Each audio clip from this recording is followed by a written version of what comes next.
오늘은 병화의 포태법 한번 해볼까요? 사주를 하나 보면서 문자도 다시 살펴보고요. 병화의 포태법 한번 해보고 또 풍수지리 가서 향포태 또 해보게 거기까지 가보게요. 뱀띠네요. 을사년 뱀띠. 토끼달. 김효월. 그 다음에 병술일이네요. 병술일. 개날이네요. 그 다음에 임진시, 용시. 그런데 일시 중에서 일천간 글씨가 주인공을 나타낸 글씨라고 했잖아요. 일천간이 붉은색 병화네요. 병화. 병은 이 병자를 뒤집어 보면은 새싹처럼 생겼어요. 새싹. 병화의 본 모습은 새싹, 옛날에 우리 새마을운동 때 그 마크 있잖아요. 새싹의 모습을 그려놓고 있다. 그런데 여름 4월 이파절이 되면은 여름이 되면은 이 초목들이 전부 다 시들어지잖아요. 시들어져서 나무들이 축축 늘어져서 뒤집어진다. 그래서 그 싱싱하던 초록색 싱싱하던 이파리가 뒤집어진 모습이 새마을운동처럼 생긴 그것을 뒤집어 버렸어요. 그래서 병화가 만들어졌어요. 이렇게 이파리가 여름이 되면은 초목들이 시들어지잖아요. 시들어진 현상이 나타난다. 그래서 이파리는 뱀사자라고 하잖아요. 그 4월에 병이라는 현상이 나타나니까 병록은 사라고 그런다. 병록은 사. 그래서 병화의 포태법을 하려면은 병록은 사라는 것을 먼저 기억을 하셔야 돼요. 병은 여름기운이잖아요. 병은 여름기운. 그래서 병록은 사고, 사하고 싸우는 것은, 여름기운하고 싸우는 것은 겨울기운이잖아요. 사는 여름의 첫 글자, 해는 겨울의 첫 글자. 그래서 겨울의 첫 글자, 해에서 절을 먹은다. 절을 해가지고, 병은 양 플러스이기 때문에 시계 방향으로 돌아가면서 절태양생 12포태법을 한번 따져보시게요. 그러면 해에서 절, 자에서 태, 축에서 양, 인에서 생이네요. 인에서 생 기억하셔야 돼요. 그 다음에 묘에서 욕, 진에서 대, 관대, 사에서 임관, 임관은 걸록이라고 하잖아요. 걸록, 임관. 오에서 왕성, 생왕묘는 기억하셔야 돼요. 아까 인에서 생, 오에서 왕이 먹었네요. 오에서 왕. 왕하고 나면 시들어야 되잖아요. 미에서는 시들고, 세태. 시들고 나면은 시들고, 그 다음에 시들고, 병들고, 세태한 다음에 병이 들잖아요. 그래서 신에서는 병들고 나면 죽잖아요. 그래서 유에서는 유에서 사, 죽고 나면 묘지에 묻히잖아요. 그래서 술에서 묘지에 들어간다. 그러면은 나같이면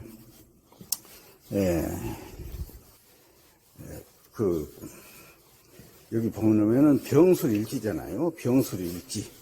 병술일지인데 병술 밑에가 묘라고 써졌네요. 묘라고 써지고 식신이라고 써졌잖아요. 묘라고 써졌고 식신이라고 써졌다. 묘라는 이야기는 병화가 수월에 묘지에 묻힌다. 그 다음에 또 식신이라는 이야기는 이제 이것은 육친을 말해요. 그래서 식신이라는 이야기는 내 기운을 빼간다. 화의 기운을 빼가는 건 토잖아요. 흙은 모든 걸 태웠고, 불은 모든 걸 태웠고 흙으로 만들어버리니까. 반대로, 불은 흙의 엄마다. 어느 입장에서 보느냐가 틀려요. 우리 지금 병화 입장에서 보니까 토는 화의 기운을 빼간다. 그래서 내 기운을 빼가는 것은 식신상관이라고 그래요. 식신상관이라는 이야기는 그냥 우리가 원래 쉽게 말해서 내 기운을 빼가니까 내 것을 축내니까 속이 상하잖아요. 그래서 식상하다. 그렇게 이제 우리가 이제 기억을 하시게 식상하다, 속상하다는 이야기도 식상하다. 그렇게 이제 표현해 보시게요. 그래서 식신상관이라고 그러는데 내 기운을 빼가는 것은 식신상관이다. 그러면 임진시에도 식신이라고 써 있잖아요. 그래서 화생토로 내 기운을 빼가는 토다. 예. 그 다음에 이제, 또 이제 십성이 나왔으니까 그거 먼저 해보게요. 월지, 기묘월이잖아요. 기묘월에가 정인이라고 써졌네요. 정인. 이는 도장인자예요. 도장인자. 정인이라는 이야기는 나를 도와준다. 나의 엄마다. 믿을 수 있는 진짜 엄마다. 도장이 찍어져야 우리를 믿을 수 있잖아요. 그래서 그 도장에도 정인이, 엄마에도 정인이 있고 편인이 있는데 정인은 진짜 엄마다. 그래서 정인이라고 하고, 왜 그러냐면 이 초록색은 봄기후이잖아요. 봄은 여름의 엄마잖아요. 그 다음에 이제 묘는 음이고 병은 양이잖아요. 봄이어도 플러스 봄이 플러스 여름을 생하냐, 진짜 생하냐, 마이너스 봄이 플러스 여름 기운 병화를 생하냐 그랬을 때 플러스는 조금 이렇게 반발하는 능력, 그 본성이 있잖아요. 그래서 봄 기운이라고 하더라도 봄 기운, 마이너스 목이 플러스 병화를 아낌없이 생각한다. 그래서 병화라고 그래요. 그 다음에 기사월, 기사년, 년에 보면 비견이라고 써 있잖아요. 비견이라는 이야기는 비슷하다 해서 견죽에서 한다. 어깨를 비슷하게 나란히 한다. 그런 뜻이에요. 그래서 친구다. 병화하고 사화는 똑같은 여름 기운이니까 친구다.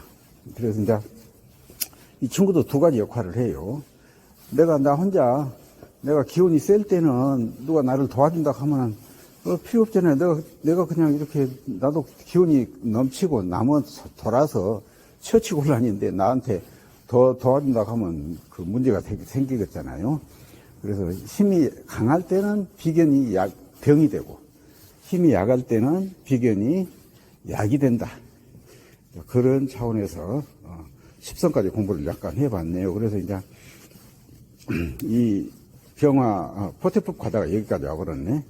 들어왔으니까 공부해 볼게요.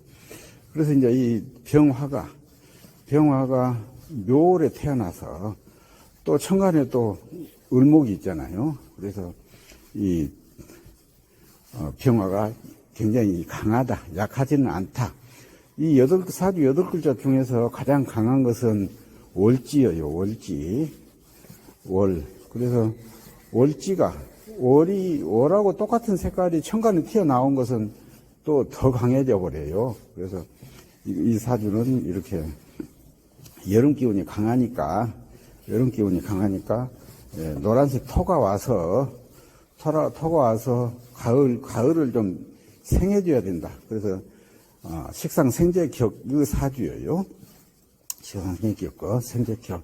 그런데 여기서 초록색은 봄 기운, 붉은색은 여름 기운, 노란색은 토고 검정색이 하나 있는데 그렇다고 하고 검정색이 하나 있는데 없는 것이 백색이 없어요. 백색 가을 기운이 없네요. 그래서 노란색 토가 와가지고 이렇게 가을 기운을 좀 생각해 줘야 된다. 그래서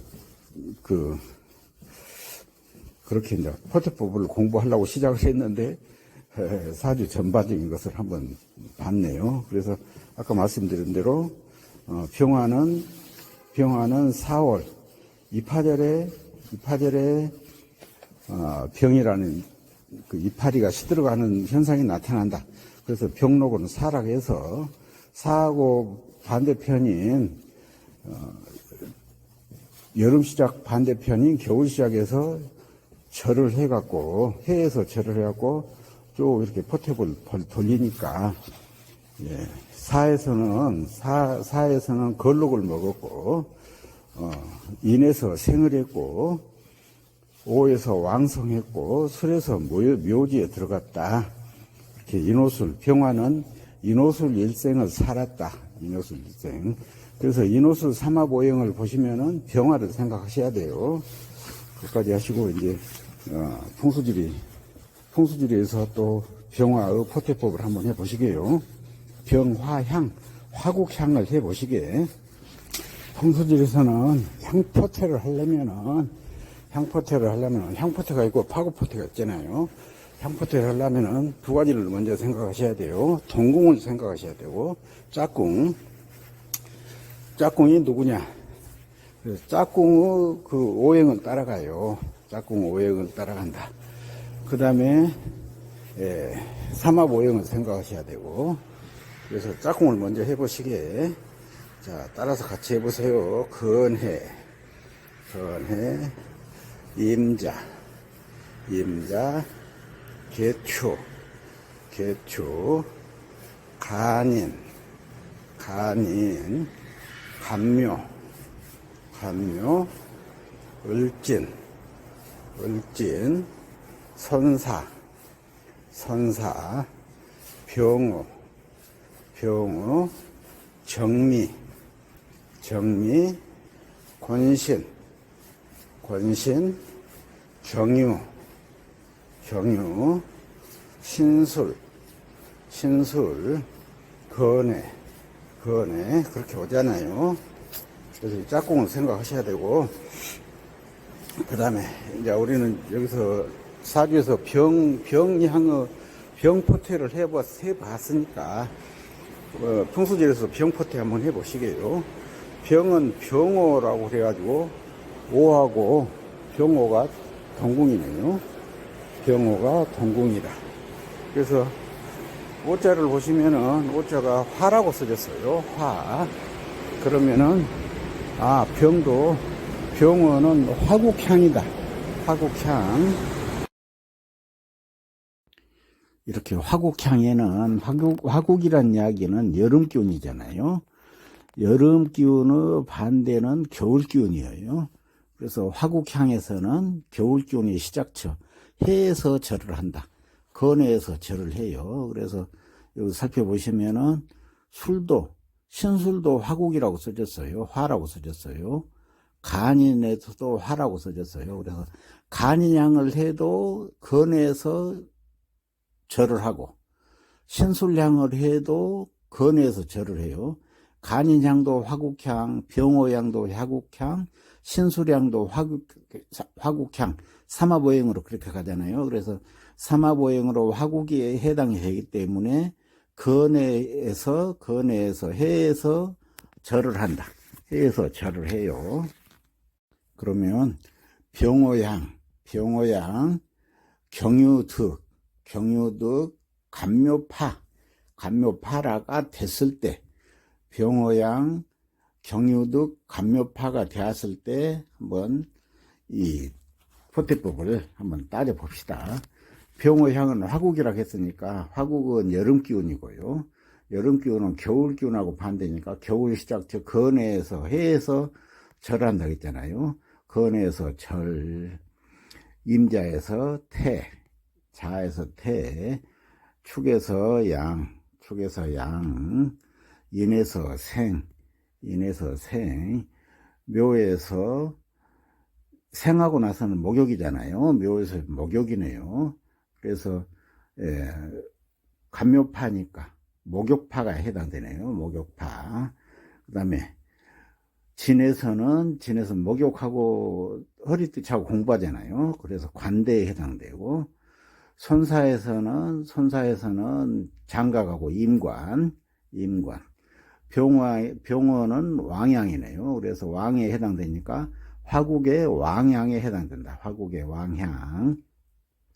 그 다음에 미에서는 왕 했으면 이제 세잖아요. 미에서는 세태하고 나서 병이 들잖아요. 신에서 병이 들고,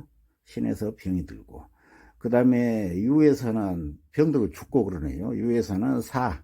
그래서 화국의 왕향 사득에 해당되는 유득이면은 사득에 해당돼요. 이렇게 포태법을 이용해서 이렇게 어느 방향에서 좋은 물이 들어왔냐 나쁜 물이 들어왔냐, 물이 들어오면은 좋은 물이 들어와야 되고 나가는 방향으로는 나쁜 물이 나가야 되는 것이 기본 원칙이에요. 그래서 사득이 들어오면은 어떤 일이 생기겠냐에 대해서는 담양군 노인복지관에 들어오셔서 그 경유득, 사득하고 쳐보면은 바로 나와요. 사득, 그 다음에 또 사득, 사득 치면 나오고, 또 이렇게 목욕수 치면은 목욕파에 대한 기둥이 나오고,